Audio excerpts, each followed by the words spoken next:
نبی سے وابستگی کتنی ہے، یقین کتنا ہے۔ میرے نبی نے وہ دعائیں تعلیم کر دی ہیں، یقین کے ساتھ پڑھیں گے ہمیں کوئی نقصان نہیں ہو سکتا۔ مثلا جو بسم اللہ ہم پڑھتے ہیں، بسم اللہ الذی لا یضر مع اسمہ شیء فی الارض ولا فی السماء وہو السمیع العلیم، یہ نبی پاک صلی اللہ علیہ وسلم تعلیم کی ہوئی ہے۔ یقین ہو اس کو پڑھ کے کوئی آپ نے زہر بھی کھا لیا اثر نہیں کرے گا۔ تجربہ نہ کیجیے گا، کیونکہ آپ کے ایمان کی حالت کیا ہے، شاید وہ اتنی مضبوط نہ ہو، لیکن ایمان والا، اور اس طرح ہوا، واقعات موجود ہیں، ایمان مضبوط ہو۔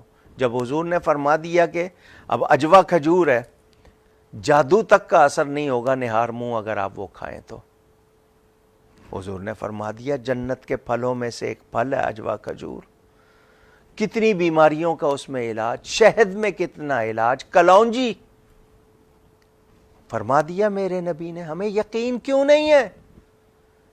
شاید ہمارے ایمان کی وہ حالت نہیں ہے، اللہ کرے وہ ہو جائے۔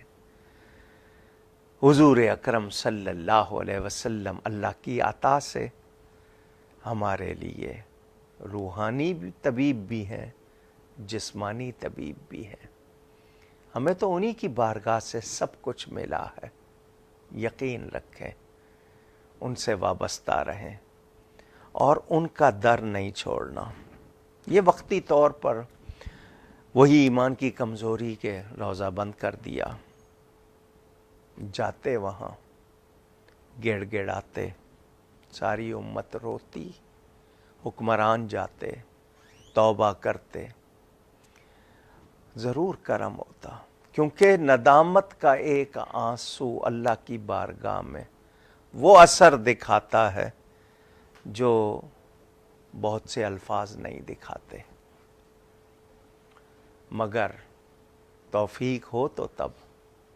یہ تو رب کی مہربانی ہے، اس زمین پر وہ مقام ہے کہ ہم جائیں، 70,000 فرشتہ صبح وہاں آئے، 70,000 شام آئے۔ ایک بار جو فرشتہ آ گیا پھر قیامت تک اس کی باری نہیں آتی، اور ہم وہ غلام ہیں، ہمارے لیے ہر وقت کھلا، ہمیں وہاں جانا ہے۔ اور ابھی وہاں بظاہر راستے بند ہیں، تو دل کو مدینہ بنائیے، یہاں سے ان کی بارگاہ میں التجا کیجئے۔ وہ دیکھ بھی رہے ہیں، سن بھی رہے ہیں، ان کے لیے یہ فاصلے کوئی چیز نہیں ہے، یہ ہمارے لیے دوریاں ہیں۔ وہ اللہ کی عطا سے بڑی شان والے ہیں۔ وہ جبریل جو ان کے نور سے بنا، وہ سدرہ سے زمین پر پلک جھپکنے سے پہلے آ جاتا ہے۔ تو نبی کی رفتار، نبی کی شان، اور پھر وہ روحانی طور پر حاضر و ناظر ہیں۔ پکاریے ان کو، اور ان کا وسیلہ واسطہ لے کے رب کو پکاریے۔ اعلی حضرت فرماتے ہیں یہ اللہ کا احسان کہ ہمیں نبی کی بارگاہ میں جانا سکھا دیا۔ وہی رب ہے جس نے تجھ کو ہمتن کرم بنایا۔ ہمتن آپ کا پورا وجود، سر سے پاؤں تک آپ سراپا کرم ہے، اور یہ کس نے بنایا؟ رب نے۔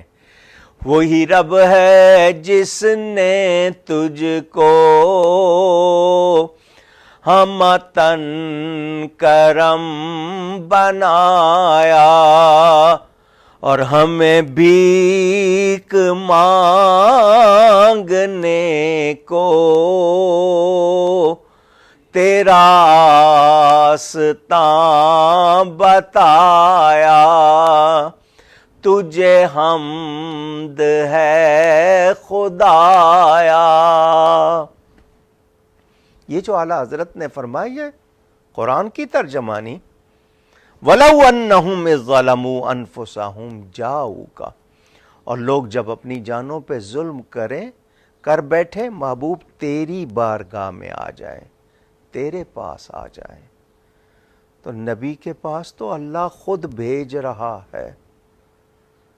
اپنے دلوں کو حاضر کر کے یہیں سے حضور کو یاد کیجئے، پکاریے، اس کی مہربانی ہے رب تعالیٰ کی، اور اللہ سے معافی چاہیں، نبی سے سفارش کروائیں، بیڑا پار ہو جائے گا۔ لوجد اللہ، قرآن کیا کہتا ہے؟ فاستغفر اللہ واستغفر لهم الرسول لوجد اللہ، جب آئیں گے اللہ سے معافی چاہیں گے، رسول سفارش کریں گے تو اللہ کو پا لیں گے۔ تواب الرحیمہ کس حال میں؟ تواب اور رحیم، توبہ قبول کرنے والا اور مہربانی کرنے والا۔ اللہ ہر جگہ ہے، ہر جگہ ملتا ہے، مگر ہم کو کوشش کرنی پڑتی ہے، وہاں جائیں گے تو پا لیں گے۔ میں اور آپ کچھ تو سوچیں، دامن مصطفیٰ تھامیے، دنیا میں، برزخ میں، آخرت میں۔ حضرت آدم کی توبہ قبول ہوئی تو میرے نبی کی برکت سے، نوح علیہ السلام کی کشتی پار لگی تو میرے نبی کی برکت سے، حضرت ابراہیم علیہ السلام پر آگ گلزار ہوئی تو میرے نبی کی برکت سے، حضرت اسماعیل علیہ السلام چھری کی تیز دھار سے بچے تو میرے پیارے نبی پاک صلی اللہ علیہ وآلہ وسلم کی برکت سے۔ آج میں اور آپ بچے ہوئے، وَمَا كَانَ اللَّهُ لِيُعَذِّبَهُمْ وَأَنْتَ فِيهِمْ، قرآن کہہ رہا ہے محبوب تو ان میں نہ ہو تو اللہ تعالیٰ ان پر عذاب فرما دے، تو بچے ہوئے۔ آپ کہیں گے یہ عذاب ہی تو، یہ عذاب کی ہلکی سی جھلک، پہلی امتوں جیسا عذاب ہم پر نہیں آئے گا، کیونکہ نبی پاک نے دعا فرما دی ہے۔